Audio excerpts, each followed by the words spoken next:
Meetings with world leaders became more urgent. Calls with allies were tense, with everyone pushing for their own interests. Some advised restraint, urging him to take the path of negotiation, warning that war would be devastating. Others saw this as an opportunity to assert dominance, to prove once and for all who held true power. But he knew one thing: once a war began, there was no turning back. A single wrong step could set off a chain reaction that no one could control. Despite the warnings, there were those who believed that force was the only language their opponents would understand.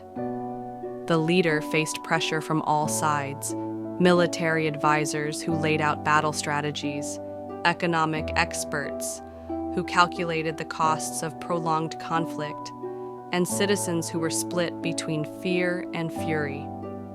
Every decision carried a weight unlike anything before. The gamble for peace was not just about diplomacy. It was about trust. Trust in leaders who had already broken agreements, trust in nations that had betrayed alliances, and trust in a future that seemed increasingly uncertain. Would negotiations bring real solutions, or were they simply delaying the inevitable? Could enemies truly sit at a table and walk away with a deal that satisfied both sides? As the world held its breath, backroom discussions became more desperate. There were secret meetings between ambassadors, messages exchanged through unofficial channels, and last-minute summits that sought to turn the tide. The leader weighed his options carefully. A bold move toward diplomacy would be seen as weakness by some, but it could also be the only thing preventing catastrophe. The cost of war was clear, but the cost of peace, of compromise, of backing down from a position of strength was harder to define. With every passing hour, the stakes rose higher. Soldiers waited at borders, military jets patrolled contested skies, and intelligence agencies monitored threats that could ignite global chaos. The world had been in similar situations before, but this time felt different. This time, the old rules no longer applied. Would the leader risk everything on one final negotiation? Would he extend his hand in a gesture of peace, knowing that it could be slapped away? Or would he choose the path of power, letting history repeat itself as nations fell into the grip of war? The moment of decision was near, and the entire world was watching. The world as it was known had already begun to shift. The old alliances that once held firm were now riddled with cracks. The balance of power had become unpredictable, and the rules of diplomacy were being rewritten in real time. What had started as a regional conflict had expanded into a crisis of global proportions, with every nation forced to reconsider its place in the geopolitical landscape. It was no longer just about territory, resources, or influence. It was about survival in a rapidly changing world. At the center of it all stood a leader whose choices could tip the scales toward order or chaos. Every move was being watched, analyzed, and dissected, not just by allies and adversaries, but by the billions of people whose futures hung in the balance. He had built a career on defying expectations, but now he faced a situation where unpredictability alone would not be enough. The world was on the brink of transformation, and he had to decide what role he would play in shaping it. For decades, the global order had been upheld by fragile agreements, military deterrence, and economic interdependence. But those structures were now unraveling.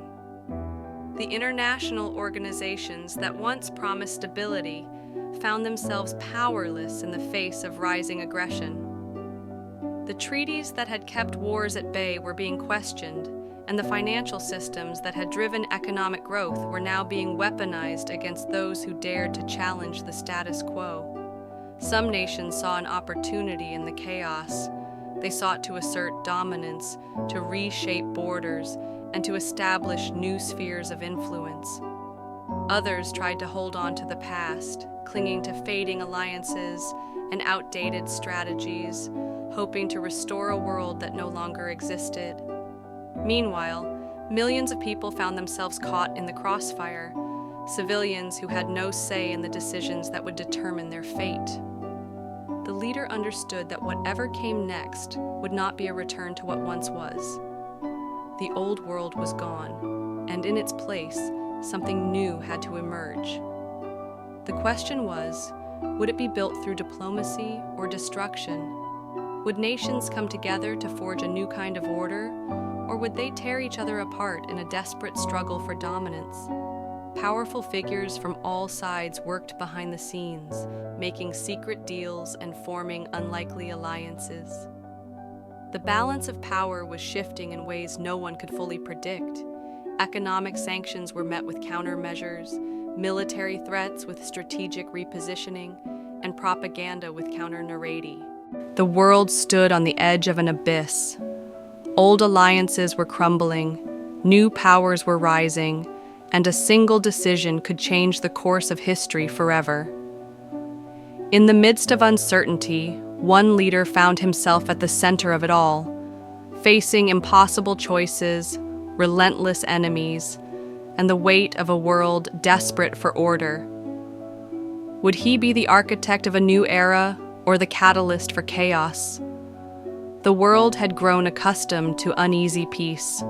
For decades, diplomacy had been the thread holding fragile alliances together, ensuring that past wars remained buried in history books rather than resurfacing in reality.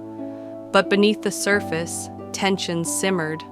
Old rivalries, economic instability, and political disagreements had created a fault line that was now beginning to crack. Europe, once a beacon of unity and stability, was now divided. Nations that had stood together for years found themselves questioning their alliances. Leaders who had once shaken hands in agreement now sat across negotiation tables, their gazes cold and distrustful. Military forces were mobilizing in key regions, border disputes had reignited, and economic sanctions turned into political weapons. The air was thick with apprehension, and the world watched with bated breath. At the center of this storm was a man whose presence alone could tilt the balance of power. He was a figure both revered and criticized, known for his unpredictable nature and unyielding stance. His words could either calm the waters or send shockwaves through already fragile relationships. He had reshaped policies, challenged norms, and forced nations to rethink their strategies. Now, with Europe at the brink, his actions, or inaction, would determine the course of history. The signs of impending conflict had been there for months, even years. The rise of nationalism, economic struggles, and increasing military exercises had set the stage for a crisis. There were leaders who called for de-escalation, urging diplomacy and dialogue. They warned that a single misstep could plunge the continent into chaos. But there were others who saw conflict as inevitable, even necessary. For them, history had shown that power was not preserved through compromise, but through strength. In Eastern Europe, military forces gathered at borders, their presence an unspoken threat. In major European capitals, politicians held emergency meetings, drafting contingency plans for scenarios that seemed unthinkable just a year ago. News outlets debated endlessly, speculating on every decision, every statement, every shift in policy. The markets trembled, businesses braced for impact, and citizens went about their daily lives with a growing sense of dread. Despite the growing tensions, backroom negotiations were still in motion. Diplomats worked tirelessly, seeking common ground, crafting peace proposals, and trying to pull the world back from the edge. But trust was in short supply. Promises had been broken before, alliances had crumbled, and beneath every handshake was the suspicion of hidden motives. The world had changed, agreements made in the past, no longer held the same weight. As tensions escalated, the world turned its eyes toward the one man who had the power to change everything. His leadership had been a mix of bold decisions and controversial choices.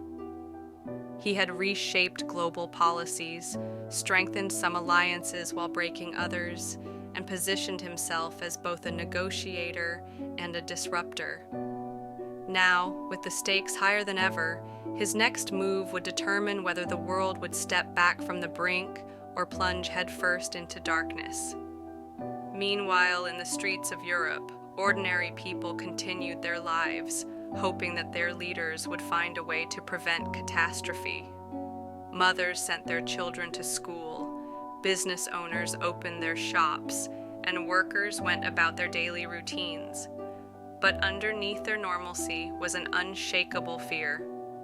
They had heard the stories from their grandparents, read about past wars in their history books, and knew the devastation that could unfold if diplomacy failed. As each day passed, the weight of the moment grew heavier. Rumors spread, alliances wavered, and the world held its breath. Would diplomacy win, or would the shadow of conflict grow darker, consuming everything in its path? The world stood on a knife's edge. Diplomats scrambled behind closed doors.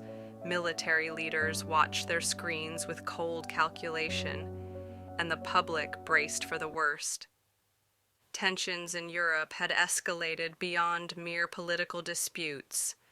Now, they were threats that carried real consequences. The streets of major cities were filled with protests, with people demanding peace, while others called for decisive action. It was a moment that could define a generation, whether through war or through an act of unprecedented diplomacy. At the center of this geopolitical storm was a leader known for his bold decisions, a man who had built his reputation on unpredictabilities.